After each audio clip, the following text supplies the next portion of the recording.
Almost 35,000 Suncoast students will step onto the school buses bright and early Monday morning and make sure they are safe this year. We have a lot of things we want to check into. For one, those school buses. I haven't been on one in a long time, and so we boarded a Manatee County school bus and got some tips from an expert.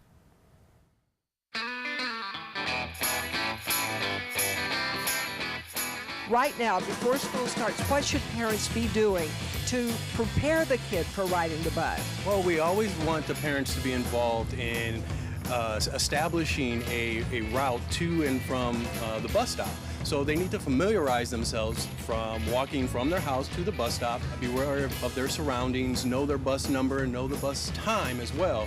Our policy is that kindergartners and first graders, it is required that the parent be at the stop at the point of delivery. So in the afternoons, the parent has to be present, or the guardian has to be present for us to deliver the child. Now, if they have a sibling that rides the bus, then we'll release it to the sibling as well. We always want to try to push parent involvement in any of the student activities. I know the kids are going to be scared if this is their first time riding the bus. How can you prepare the child for that? At a lot of open houses, we will have a school bus there and we'll make them familiarize getting on and off the bus. They'll get to know their driver. So once they get on this bus, what are the rules? What do we have to do now? The number one rule is that if the bus is moving, you have to sit down and you have to be buckled up. You have to use the seat belts. You know, we're only one of 6 states that have seat belts required in school buses in the whole nation. And another thing is you want to obey the bus driver. The bus driver is driving this huge piece of equipment down a busy street, and they have to control basically 3 classrooms full of kids, 50 to 60 kids. So any kind of distraction inhibits what they're trying to do. So we just ask that, you know, parents talk to their kids about behaving and understanding and obeying what the bus operator is telling them. I have trouble with my grandchildren in the car. How does he keep everybody from jumping up and running around and yelling? We train the drivers on student management, and we give them tips and techniques on how to manage that type of situation. I would worry my kid would be bullied on the school bus. Is that a real problem, or is that just in the movies? No, it's actually a problem, but we have safe measures in place that, not that it won't happen, but if it does happen, our drivers are trained to address that immediately. If it's happening on a school bus, a lot of times what we will do is we will sit the child next to the bus operator just to make sure that, you know, they can keep a closer eye on them to kind of remove them from the whole situation. How can we make sure our kid's not left behind on the bus? Well, we have actually, Florida has safe measures in place where when you turn off the bus, there's a buzzard in the back. The driver is required to actually walk back and physically turn that buzzer off. The purpose for that is to walk back and look from seat to seat to make sure there is no child left on the bus. We take good care of our students, and we really do appreciate and care for those kids, and we want to see them succeed. So part of that is at the start of the school, and starts on the school bus. So we're ready to get on, strap ourselves in, and take off. This is very exciting.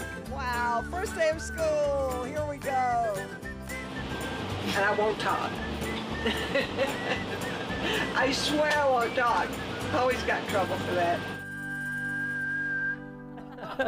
And that's not your grandma's school bus, no. I have to tell you.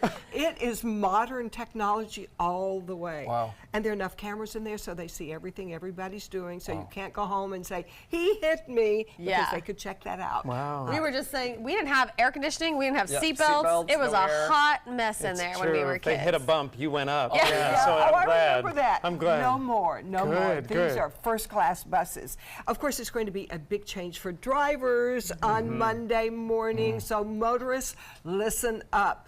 Those school buses are carrying our most valuable cargo, and you've got to be very careful.